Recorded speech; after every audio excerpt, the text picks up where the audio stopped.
Renungan Pagi Menjadi Putra dan Putri Allah oleh Ellen G. White, 20 Februari 2021. Mari kita berdoa. Bapa kami yang di sorga, Allah pencipta langit dan bumi, laut dan segala isinya, Allah yang maha besar, maha kuasa, sumber segalanya, yang kami sembah selalu melalui anak-Mu yang tunggal, Yesus Kristus. Terpujilah Yesus, anak Allah yang maha tinggi, yang adalah gembala yang baik bagi kami. Pada pagi hari ini kami bersyukur boleh bangun dan berbakti, dan sebagaimana membaca serta mendengarkan nasihat firman-Mu, kiranya Roh-Mu ya Yesus menguasai hati dan pikiran kami, agar masing-masing kami tidak hanya mengerti, namun hidup kami diubahkan. Beserta kami sepanjang perbaktian ini kehendak-Mu yang jadi, ampun kami akan dosa dan salah, karena kami berdoa hanya dalam nama anak Allah yang tunggal, Yesus Kristus, yang adalah Tuhan dan Juru Selamat kami. Amin. Renungan hari ini akan dibacakan oleh Saudara Ben Silitonga. Silakan, Saudara Ben. Selamat pagi. Renungan pagi kita tanggal 20 Februari berjudul Kita Tidak Akan Menyembah Patung Apapun. Ayat terdapat dalam Keluaran 20 ayat 4 dan 5. Jangan membuat bagimu patung yang menyerupai apapun yang ada di langit di atas, atau yang ada di bumi di bawah, atau yang ada di dalam air di bawah bumi. Jangan sujud menyembah kepadanya atau beribadah kepadanya. Kali kita menuntut pengabdian kita yang tertinggi, kesetiaan kita yang terutama, segala sesuatu yang cenderung mengurangi kasih kita terhadap Allah, atau menghalangi perbaktian yang patut diberikan kepadanya. Dengan demikian itu telah menjadi berhala. Bagi sebagian orang, tanahnya, rumahnya, dagangannya, itulah berhala-berhala. Perusahaan-perusahaan dijalankan dengan semangat dan tenaga, sedang perbaktian kepada Allah dijadikan pertimbangan yang nomor 2. Perbaktian keluarga dilalaikan, doa pribadi dilupakan. Banyak orang mengaku bertindak adil terhadap sesamanya manusia, tetapi tampaknya mereka hanya sekedar menutupi kewajibannya saja. Tetapi tidaklah cukup hanya memeliharakan 6 hukum yang terakhir dari 10 hukum. Kita harus mengasihi Tuhan Allah kita dengan segenap hati. Tidak ada suatu apapun yang kurang dari penurutan kepada setiap perintah dapat memenuhi segala tuntutan hukum ilahi itu. Banyak orang yang hatinya telah dikeraskan oleh kekayaan duniawi, sehingga mereka lupa kepada Allah dan lupa kepada segala keperluan sesamanya manusia. Orang-orang yang mengaku dirinya Kristen menghiasi dirinya dengan permata intan, kain-kain renda, pakaian-pakaian yang mahal, sementara umat Tuhan yang miskin kekurangan segala keperluan hidup. Laki-laki dan perempuan yang menuntut penebusan oleh darah Juru Selamat akan memboroskan segala kekayaan yang dipercayakan kepada mereka untuk penyelamatan jiwa-jiwa yang lain. Lalu kemudian dengan bersungut-sungut membagikan dengan kikirnya persembahan mereka untuk agama. Memberikan dengan bebas hanya kalau pemberian itu akan mendatangkan kehormatan kepada mereka. Inilah orang-orang penyembah berhala. Apapun yang mengalihkan pikiran dari Allah mengambil rupa sebuah berhala. Dan itulah sebabnya ada begitu sedikit kuasa di dalam jemaat dewasa ini. Hukum kedua melarang penyembahan Allah yang benar oleh patung-patung atau sesuatu yang menyerupai apapun. Pikiran yang dipalingkan dari kesempurnaan Yahweh yang tiada terhingga akan tertarik kepada makhluk dan bukan lagi kepada Khalik. Allah adalah penyelidik hati. Ia membedakan antara perbaktian hati yang benar dengan penyembahan berhala. Terima kasih. Terima kasih atas penata layanan Saudara Ben. Tuhan Yesus memberkati. Selamat pagi saudaraku dalam Tuhan. Selamat hari Sabat. Ellen White menuliskan dalam manuskrip 146 tahun 1906 paragraf 5 yang berkata, "Mari kita ingat hal ini. Tidak ada patung yang dibuat untuk mewakili Allah. Tidak ada berhala yang harus disembah di tempat Allah."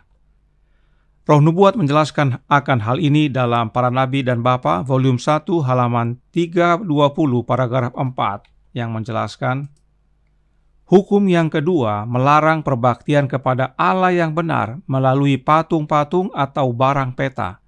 Banyak bangsa kafir mengatakan bahwa patung-patung mereka itu hanyalah sekedar gambaran atau lambang oleh mana Allah itu disembah. Tetapi Allah telah menyatakan bahwa perbaktian seperti itu adalah dosa.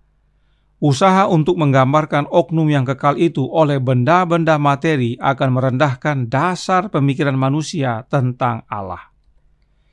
Jadi, apapun alasannya, kita tidak dapat membuat patung atau barang yang menggambarkan Allah yang kita sembah, sekalipun itu untuk Allah yang benar. Sebab dengan itu, kita merendahkan dasar pemikiran manusia tentang Allah. Bahkan firman Allah berkata dalam Bilangan 33 ayat 52, "Maka haruslah kamu menghalau semua penduduk negeri itu dari depanmu dan membinasakan segala batu berukir kepunyaan mereka. Juga haruslah kamu membinasakan segala patung tuangan mereka dan memusnahkan segala bukit pengorbanan mereka." Jangankan patung, saudaraku dalam Tuhan, gambar saja tidak boleh. Perhatikan dalam bahasa Inggris disebutkan pictures. Apa saja yang menggambarkan tentang Allah yang benar tidak boleh.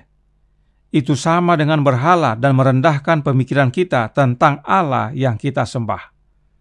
Perhatikan penjelasan berikut ini dari New International Encyclopedia tahun 1917 volume 7 halaman 529 tentang ilah-ilah atau dewa-dewa orang-orang Mesir, yang berbunyi, 3 menjadi angka dewa yang paling universal, seperti Tritunggal Maha Kudus yang akan kita bahas di unit selanjutnya.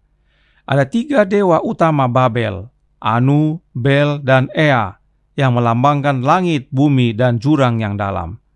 Penyembahan matahari adalah salah satu bentuk agama yang paling primitif dan manusia purba terkadang membedakan antara terbit, tengah hari, dan terbenam. Orang Mesir misalnya membagi dewa matahari menjadi 3 dewa. Horus, matahari terbit, Ra atau Re, matahari tengah hari, dan Osiris, matahari terbenam. Penyembahan matahari mempunyai 3 bagian, terbit, tengah hari, dan terbenam. Tetapi ketiganya adalah satu matahari. Inilah konsep dasar dari 3 adalah 1 dan 1 sama dengan 3. Yaitu yang kita kenal sekarang dengan istilah doktrin Trinitas. Berikut cara paganisme menggambarkan dewa matahari tersebut. Jadi, gambaran 3 sama dengan 1 itu digambarkan dengan 3 fase matahari, yaitu terbit, tengah hari, dan terbenam. Meski ada 3, namun tetap satu matahari. Nah, ketiga bulatan tersebut digabungkan, namun tidak sepenuhnya di atas masing-masing, tetapi hanya membentuk irisan. Perhatikan panah yang berwarna merah. Garis-garis itu dihubungkan dan akhirnya jadilah yang disebut triketra. Perhatikan urut-urutan langkahnya sesuai arah panah yang berwarna merah. Nah, simbol dari paganisme ini telah diadopsi oleh kekristenan untuk menjadi lambang Trinitas. Contohnya, kita lihat yang berikut ini. Pada bulan November 2016, Gereja Advent Sedunia mengadakan simposium tentang Allah Tritunggal di San Antonio, Texas. Apa lambang atau gambar yang digunakan? Triketra. Sebab memang Triketra sudah diterima oleh dunia kekristenan sebagai lambang Allah Trinitas yang mereka sembah. Kemudian, Andrews University di Amerika Serikat mengadakan seminar tentang Trinitas yang disebut Project Trinity. Apa lambang atau gambar yang digunakan? Triketra. Jadi, Gereja Advent yang menyembah Allah Trinitas sudah mengadopsi gambar Triketra yang asal mulanya dari paganisme. Perhatikan penggunaan Triketra berikut ini. Ini adalah flyer atau poster dari serial TV berjudul Charm, di mana banyak menggunakan tindakan magis, sebab ketiga wanita ini adalah dukun-dukun untuk melawan kuasa setan. Menarik bukan? Dukun melawan setan. Nah, apakah lambang yang digunakan? Triketra.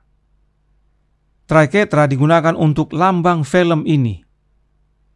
Kemudian dalam penjelasan New King James Omission AV Publication dijelaskan, Triketra adalah simbol setan yang bermula dari okultisme.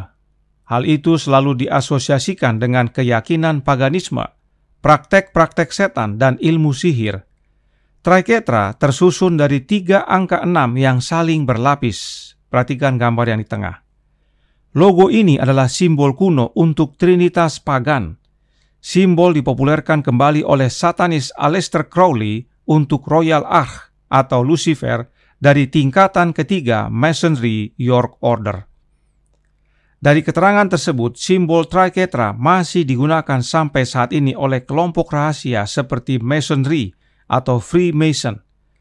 Meski secara garis besar, tapi kita bisa lihat penjelasan sejarah dan pergerakannya hingga saat ini, sehingga kita bisa membuka kedok dari penipuan setan yang mengelabui seluruh dunia.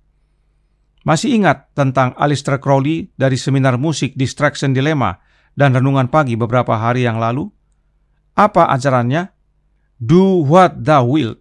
Itulah ajarannya, yang berarti bikin yang kamu mau. Masih ada penjelasan lainnya tentang Triketra yang digunakan untuk paganisme dan satanisme. Namun, banyak umat yang tidak sadar bahwa Triketra sudah diadopsi oleh kekristenan dan bahkan sudah masuk ke dalam gereja Advent. Saudaraku dalam Tuhan, jika kebenaran dibukakan, maka dengan sendirinya kesalahan akan nyata. Dan salah satunya, kesalahan fatal adalah penggunaan Triketra di dalam gereja Advent. Apakah pilihan saudara? Roh Nubuat melanjutkan dalam The Youth Instructor Desember 31 tahun 1896 paragraf 2 yang menjelaskan, oleh banyak orang yang mengaku sebagai pengikut Kristus, prinsip-prinsip dilanggar, tetapi Tuhan semesta langit tidak mengakui mereka sebagai anak-anaknya yang menghargai dalam hati mereka apapun yang mengambil tempat yang seharusnya hanya dimiliki oleh Allah. Dengan banyak pemuasan nafsu makan memegang kendali, sementara yang lain tentang pakaian dan cinta dunia diberikan tempat pertama di hati. Jadi, saudaraku dalam Tuhan, tidak hanya Triketra yang harus kita hindari dan tinggalkan, tetapi cinta kepada dunia dan kesenangannya adalah sama dengan berhala. Pemuasan nafsu makan serta pakaian disamakan dengan berhala. Renungan hari ini dalam paragraf ketiga berkata, apapun yang mengalihkan pikiran dari Allah mengambil rupa sebuah berhala, dan itulah sebabnya ada begitu sedikit kuasa di dalam jemaat dewasa ini. Tidak heran kita perlu Roh Kristus dalam menghidupkan hukum Allah Bapa, sebab kecenderungan hati kita adalah jahat. Karenanya, saudaraku dalam Tuhan, Roh Nubuat menasihatkan dalam The Youth Instructor Desember 31 tahun 1896 paragraf 5 yang berkata, engkau harus menyembah Tuhan Allahmu, dan hanya kepada Dia sajalah engkau berbakti. Allah tidak akan berbagi hati yang terbagi. Allah yang dimaksudkan adalah Allah Bapa sebagaimana kita telah pelajari kemarin. Karenanya hanya kepada Allah Bapa sajalah kita menyembah dan berbakti. Allah Bapa tidak akan berbagi hati yang terbagi. Karenanya jangan membuat bagimu patung atau gambar atau ilah dalam hati, sebab Allah tidak berkenan berbagi dengan yang lain dalam hati kita. Allah adalah penyelidik hati. Ia membedakan antara perbaktian hati yang benar dengan penyembahan berhala. Allah Bapa mau berkuasa sepenuhnya dalam hati kita, dan Allah Bapa hadir melalui dan di dalam anaknya, Yesus Kristus. Hanya Yesus saja yang hadir dalam hati kita, maka Allah berkenan kepada penyembahan kita. Tuhan memberkati, saya bawa dalam nama Yesus. Amin. Mari kita berdoa. Bapa kami yang di sorga, Allah pencipta langit dan bumi, laut dan segala isinya, Allah yang maha besar, maha kuasa, sumber segalanya, yang kami sembah selalu melalui anak-Mu yang tunggal, Yesus Kristus. Terima kasih atas peringatan dan nasihat yang begitu penting dan baik pada pagi hari ini. Agar kami menghindari pola-pola dunia, cara dunia, gambar-gambar dunia, cinta akan dunia. Agar hanya Yesus saja yang dalam hati ini. Tidak ada yang lain, sebab Allah Bapa tidak akan berbagi hati yang terbagi. Tolong kami ya Bapa, agar kami peka dan jeli melihat akan jebakan-jebakan setan yang mana berusaha mengalihkan perhatian kami dari Engkau ya Bapa. Tolong kami sepanjang hari ini, beserta kami ya Bapa, hadirkan anak-Mu dalam hati ini, kehendak-Mu yang jadi, ampun kami akan dosa dan salah, karena kami berdoa hanya dalam Anak Allah yang tunggal, Yesus Kristus, yang adalah Tuhan dan Juru Selamat kami. Amin.